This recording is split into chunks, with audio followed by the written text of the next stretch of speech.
Hello students, this is Vihan. CDP की series को आगे बढ़ाते हुए आज के क्वेश्चंस को हम डिस्कस करेंगे। लेकिन आगे बढ़ने से पहले मैं आपको एक चीज़ यहाँ पर क्लियर कर देता हूँ कि अगर आप टीजीटी जेबीटी कमीशन के लिए तैयारी कर रहे हैं तो क्रैश कोर्स आप घर बैठे ज्वाइन कर सकते हैं।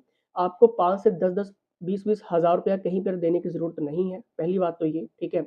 घर बैठ के ये सारी क्लासेस आप ज्वाइन कर सकते हैं, ठीक है। यहाँ पर व्हाट्सएप कर लेना इस नंबर के ऊपर, और आपके सिलेबस के अकॉर्डिंग सारी क्लासेस आपको मिल जाएंगी। रिकॉर्डेड फॉर्म में भी आपको क्लासेस मिलेंगे और साथ साथ में सारे टेस्ट रहेंगे और ये सारा का सारा स्टडी मटेरियल भी आपके पास मिलेगा, ठीक है। और जितना भी कोर्सेज है, हाईली क्वालिफाइड एक्सपीरियंस्ड फैकल्टी के अंडर ये आपको सारा कोर्स मिलता है। डाउट सेशन और रिवीजन आपका सब कुछ रहता है इसमें, ठीक है। 24/7 स्टूडेंट हेल्पलाइन सपोर्ट भी इसमें रहता है। अगर आप ज्वाइन करते हैं तो साथ में आपको हिमाचल पटवारी के लिए कोर्सेज जो है वो बिल्कुल फ्री मिलेगा, ठीक है। ऑफर चल रहा है अभी, तो ज़्यादा से ज़्यादा जानकारी के लिए यहाँ पर इस नंबर पर व्हाट्सएप कर लीजिए और सारी जानकारी आप टीम के अंदर ले सकते हैं। चलिए क्वेश्चन के ऊपर बढ़ेंगे। क्वेश्चन क्या है? बुद्धि का कौन सा सिद्धांत सामान्य बुद्धि जी और विशिष्ट बुद्धि एस की उपस्थिति का समर्थन करता है? क्वेश्चन आपके सामने है, बताना है। Which theory of intelligence supports the presence of general intelligence G and specific intelligence S? बताइए, क्या ये नियम प्रतिकूल सिद्धांत है, गिलफोर्ड के बुद्धि का सिद्धांत है, ये स्पीयरमैन का द्विखंड सिद्धांत है, बर्नौन का पदानुक्रम का सिद्धांत है? जल्दी से बताइए, सभी ने अपना आंसर सोचना है, ठीक है। फ्रेंड्स, इसका सही आंसर क्या होगा? ऑप्शन नंबर सी, यानी कि स्पीयरमैन का द्विखंड सिद्धांत। थोड़ा सा इसको हम डिस्कस कर लेते हैं। फ्रेंड्स देखिए, यहाँ पर बुद्धि से तात्पर्य ज्ञान प्राप्त करने और लागू करने की क्षमता से है। ये समस्याओं को हल करने, अनुभवों से सीखने और नई परिस्थितियों से निपटने के लिए ज्ञान को लागू करने की ये क्षमता रखता है। लेकिन यहाँ पर थोड़ा सा और मॉडिफाइड है। बुद्धि से संबंधित कई सिद्धांत हैं। ये सिद्धांत प्रख्यात मनोवैज्ञानिकों द्वारा मानव बुद्धि संबंधित विभिन्न पहलुओं को समझने के लिए एक रूपरेखा प्रदान करने के लिए प्रतिपादित है। देखिए यहाँ पर बुद्धि का जो द्विकारक सिद्धांत है, चार्ल्स पियर्समैन ने वर्ष 1923 में इस सिद्धांत का प्रस्ताव जो था वो रखा था। नाम याद रखना है, वर्ष, ठीक है। उनके सिद्धांत के अनुसार बुद्धि में दो कारक होते हैं, जी और एस, जहां जी सामान्यकृत कारक के लिए और एस विशिष्ट कार्य के लिए संदर्भित है, ठीक है। जनरल इंटेलिजेंस और स्पेसिफिक इंटेलिजेंस के लिए, ठीक है। अब देखिए, उनके अनुसार जी कारक विभिन्न कार्यों के लिए जिम्मेदार है जो सभी लोगों के लिए सामान्य है, जबकि एस जो कारक है वो आपका संगीत, यांत्रिक आदि जैसी क्षमताओं के लिए है। एस कारक प्रकृति में विशिष्ट क्षेत्रों में लागू होता है और परिवर्तनशील है, एस जो आपका है, ठीक है। और जी कारक सभी संज्ञानात्मक कार्यों को प्रभावी ढंग से करने के लिए एक सार्वभौमिक जन्मजात क्षमता है, यानी कि जन्म से, ठीक है। इसलिए हम ये निष्कर्ष निकाल सकते हैं कि स्पीयरमैन ने बुद्धि के सामान्य और विशिष्ट कारक के बारे में हमें बताया है, ठीक है। बहुत ही कंसाइज में आपको मैं ये सारी चीजें करवाने की कोशिश करता हूँ ताकि अगर क्वेश्चन थोड़ा सा भी मॉडिफाइड हो तो आपके पास आंसर हो, ठीक है। नेक्स्ट क्वेश्चन यहाँ पर देखिए, व्यक्तित्व स्थायी समायोजन है, परमानेंट एडजस्टमेंट। बताइए, personality is a permanent adjustment. क्या ये with the environment, with the life, with nature, या फिर ऑल ऑफ दिस? बताइए। हिंदी और इंग्लिश दोनों में करवाने की कोशिश करता हूँ, ठीक है। देखिए, इसका सही आंसर होगा ये सभी। व्यक्तित्व स्थायी समायोजन है तो ये सभी रहेगा, लेकिन थोड़ा सा मैं आपको यहाँ पर क्लियर करता हूँ। देखिए, बिल्कुल व्यक्तित्व का समायोजन एक स्थायी प्रक्रिया हो सकती है। यह व्यक्ति के विचारों, भावनाओं और व्यवहार को प्रभावित करने वाले तत्वों का समूह होता है। यहाँ तक कि व्यक्तित्व का संरचन भी समय के साथ परिवर्तित हो सकता है, लेकिन कुछ मूलभूत गुण और मूल स्थायी इसमें रहते हैं, ठीक है। नेक्स्ट यहाँ पर देखिए, नेक्स्ट क्वेश्चन क्या है? शर्म तथा गर्व जैसी भावना का विकास किस अवस्था में होता है? वेरी इंपॉर्टेंट क्वेश्चन है ये। अदर स्टेट में पूछा गया ये question. At what stage do feelings like shame and pride develop? क्या ये इन्फेंसी, चाइल्डहुड, एडोलसेंस, या फिर ओल्ड एज? शैशवावस्था, बाल्यावस्था, किशोरावस्था, या फिर वृद्धावस्था? जल्दी से बताइए। शर्म तथा गर्व जैसी भावना का विकास किस अवस्था में होता है? जल्दी से देखिए इसका सही आंसर। इसका सही आंसर होगा ऑप्शन नंबर बी, यानी कि बाल्यावस्था में होता है, ठीक है। अब देखिए, थोड़ा सा मैं आपको यहाँ पर क्लियर करता हूँ। विकास की अवस्थाएं आपको थोड़ा सा पता होना चाहिए, ठीक है। देखिए, विकासात्मक प्रभाव एक बच्चों के संकायों और व्यक्तित्व में व्यवहार और परिवर्तन की एक श्रृंखला को शामिल करते हैं। सामाजिक मानदंड, संस्थाएं, रीति रिवाज और नियम भी इन चरणों को प्रभावित करते हैं, ठीक है। इंग्लिश में भी देख लीजिए।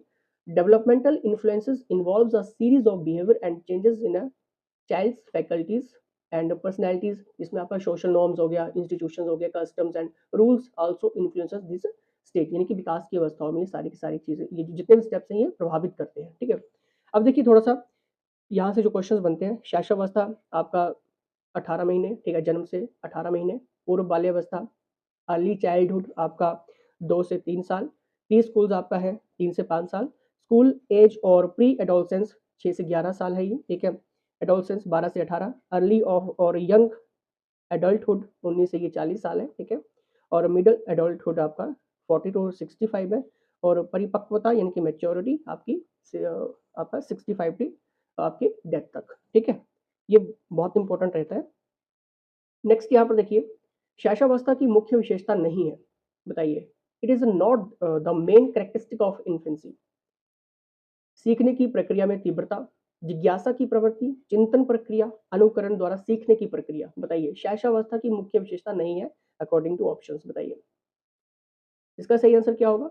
ऑप्शन नंबर सी, यानी कि चिंतन प्रक्रिया।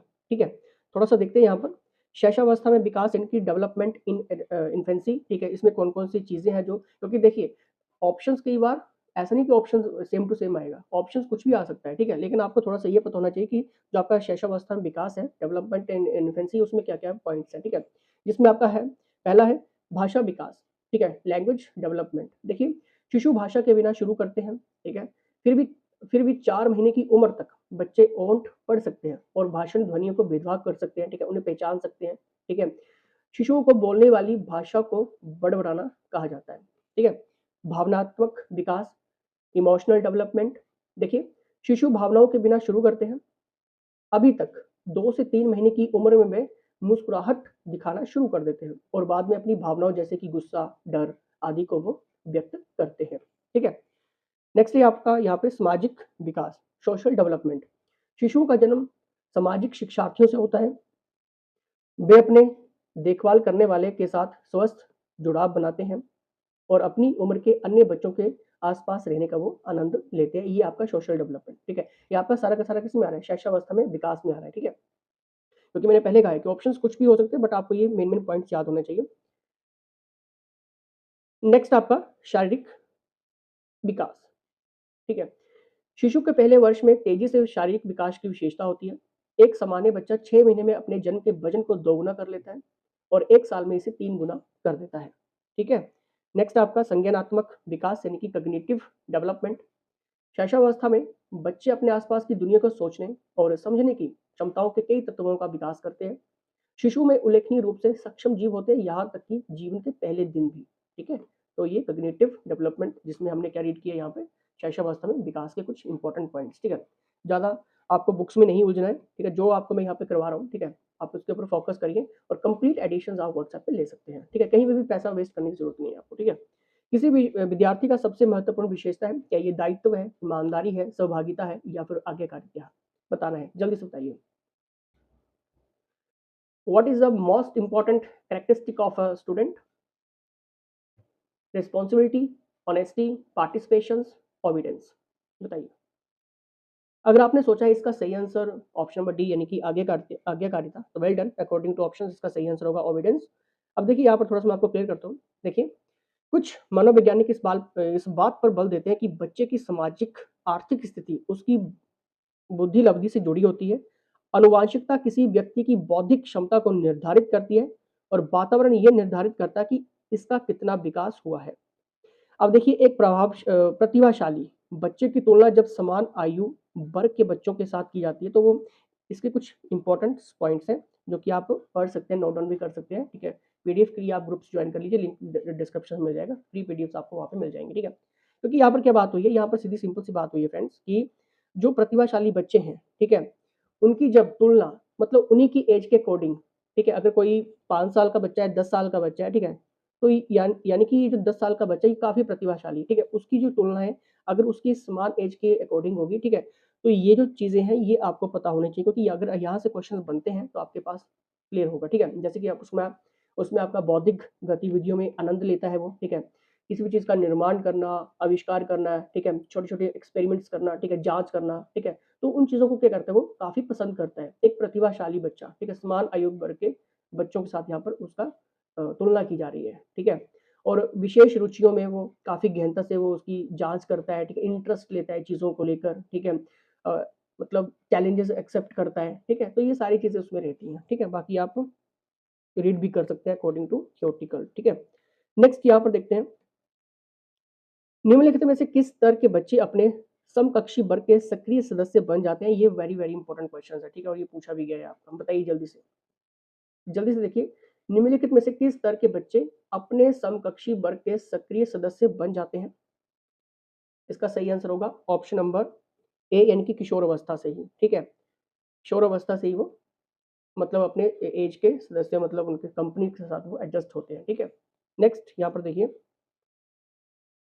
नेक्स्ट क्वेश्चन है यहाँ पर, विकास शुरू होता है, वेरी इंपॉर्टेंट क्वेश्चन है ये। कब से विकास शुरू हो जाता है? बाल्यावस्था से होता है, प्रसव पूर्ण अवस्था से होता है, शैशवावस्था से होता है, या फिर पूर्व बाल्यावस्था से होता है? बताइए फ्रेंड्स। विकास जो है, ठीक है, वो आपका प्रसव पूर्ण अवस्था से ही हो जाता है, ठीक है, फ्रॉम द नेटल स्टेज, ठीक है। देखिए यहाँ पर इंपॉर्टेंट क्या है जो आपको पढ़ना है, विकास से तात्पर्य अंगों के बेहतर, ठीक है। जब भी हम विकास की बात करते हैं, ठीक है, विकास से तात्पर्य अंगों के बेहतर और संवर्धित कार्य के लिए संरचना में वृद्धि से है। ये एक व्यापक और निरंतर प्रक्रिया जो प्रसव पूर्ण अवस्था से शुरू हो जाती है। प्रसव पूर्ण अवस्था में शिशु माँ के गर्भ के अंदर विकसित होता है और प्रसव पूर्ण विकास के 3 अलग-अलग चरणों से गुजरकर परिपक्वता तक वो पहुँचता है, ठीक है। अब देखिए यहाँ पर प्रसव पूर्ण विकास के 3 चरणों में शामिल है। एक आपका है भ्रूण अवधि, ठीक है। भ्रूणीय अवधि में आपका गर्भाधान के बाद पहले 2 सप्ताह तक इसका टाइम पीरियड है ये, ठीक है। गर्भाधान के बाद 2 सप्ताह तक, ठीक है। भ्रूणमूलीय अवधि, इसका गर्भाधान के 8 सप्ताह तक, ठीक है। भ्रूण की अवधि, फेटल पीरियड, जन्म से 9 सप्ताह या फिर 38 से 40 सप्ताह तक, ठीक है। तो ये प्रसव पूर्ण विकास के 3 चरणों में ये चीज़ें जो शामिल हैं, ठीक है। इनका टाइम पीरियड भी आपको पता होना चाहिए, ज़्यादा टफ नहीं है, ठीक है। नेक्स्ट यहाँ पर देखिए, पियाजे के अधिगम के संज्ञानात्मक सिद्धांत के अनुसार वह प्रक्रिया जिसके द्वारा संज्ञानात्मक संरचना को संशोधित किया जाता है, उसे क्या कहते हैं? बताइए जल्दी से, बताइए इसका सही आंसर क्या होगा? क्या ये डायरेक्टली है, एडजस्टमेंट, इंक्लूजन्स, या फिर स्कीमा? बताइए जल्दी से। देखिए, पियाजे के अधिगम के संज्ञानात्मक सिद्धांत के अनुसार यहाँ पर बात हो रही है फ्रेंड्स। इसका सही आंसर होगा ऑप्शन नंबर बी, यानी कि समायोजन, एडजस्टमेंट। अब देखिए यहाँ पर इंपॉर्टेंट क्या है पढ़ने के लिए, देखिए आपका समायोजन। देखिए जीन पियाजे ने समायोजन को उपस्थित संज्ञानात्मक स्कीमा, धारणाओं और समझ को संशोधित करने की संज्ञानात्मक प्रक्रिया के रूप में परिभाषित किया है ताकि नई जानकारी को शामिल किया जा सके। ये तब होता है जब उपस्थित स्कीमा यानी कि ज्ञान काम नहीं करता है, ठीक है, और किसी नई वस्तु या स्थिति से व्यवहार के लिए इसे बदलने की आवश्यकता होती है। उदाहरण के लिए मैं आपको यहाँ पर क्लियर करता हूँ। एक बच्चा जो समझता है कि 4 पैरों वाला प्राणी कुत्ता कहलाता है, ठीक है। फिर बच्चा एक बिल्ली का सामना करता है और एक माता-पिता द्वारा संशोधित किए जाने तक उसे कुत्ते के रूप में संदर्भित करता है। संशोधन होने के बाद, ठीक है, बच्चा कुत्ते और बिल्ली के बीच अंतर फिर कर सकता है, ठीक है। नेक्स्ट यहाँ पर देखिए, लेकिन आगे बढ़ने से पहले थोड़ा-सा मैं आपको इसके बारे में थोड़ा-सा और क्लियर करता हूँ, ठीक है। उनके अनुसार संज्ञानात्मक विकास की जो अवस्थाएँ हैं, जैसे कि आपका सेंसरी मोटर हो गया, जन्म से 2 वर्ष तक हो गया, ठीक है। प्री ऑपरेशनल स्टेज है ये आपका 2 से 7, ठीक है। आपका टेंजिबल ऑपरेशनल है, ये आपका 7 से 11 वर्ष तक है, ठीक है। और नेक्स्ट है आपका अब्स्ट्रैक्ट ऑपरेशनल, ठीक है। तो इसका है 11 से लेकर, ठीक है, किशोर अवस्था और उसके आगे का, ठीक है, वयस्कता तक, ठीक है। नेक्स्ट यहाँ पर देखिए, कोहलबर्ग के अनुसार सही और गलत के बारे में निर्णय लेने में शामिल चिंतन प्रक्रिया को क्या कहा जाता है? वेरी वेरी इंपॉर्टेंट क्वेश्चन है ये, बताइए जल्दी से इसका सही आंसर क्या होगा? According to Kohlberg, the thinking process involved in deciding about right and wrong is called ethics of operations, moral reasoning, moral realism, moral dilemma। बताइए जल्दी से फ्रेंड्स, इसका सही आंसर होगा ऑप्शन नंबर सी, यानी कि नैतिक यथार्थवाद, ठीक है, मॉरल रियलिज्म, ठीक है। अब देखिए कोलबर्ग के अनुसार सही और गलत की यहाँ पर बात हो रही है, ठीक है। देखिए नैतिक तर्क, नैतिक तर्क हालांकि नैतिक व्यवहार का एक कारक है। ये नैतिक व्यवहार में अभी तक खोजा गया एकमात्र सबसे महत्वपूर्ण कारक है। नैतिक शब्द की उत्पत्ति मॉरस शब्द से हुई है। कहाँ से हुई है? मॉरस शब्द से हुई है, जिसका अर्थ शिष्टाचार और रीति रिवाज है, ठीक है। सरल शब्दों में यह सही और गलत की समझ है। इसमें नैतिक व्यवहार, नैतिक तर्क और निर्णय शामिल है, ठीक है।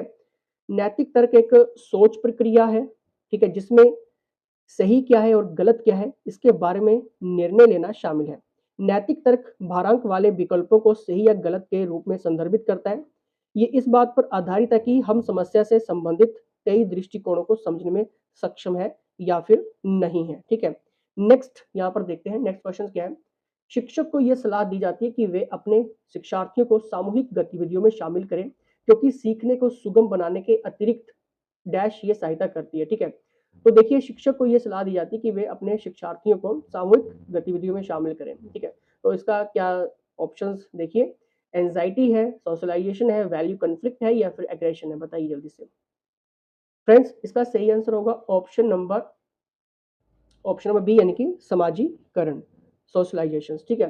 तो शिक्षक को यह सलाह दी जाती है कि वे अपने शिक्षार्थियों को सामूहिक गतिविधियों में शामिल करें, क्योंकि सीखने को सुगम बनाने के अतिरिक्त ये समाजीकरण में भी सहायता जो है वो करती है, यानी कि socialisation is the right answer, ठीक है। अब आपने करना क्या है सिंपली, ठीक है।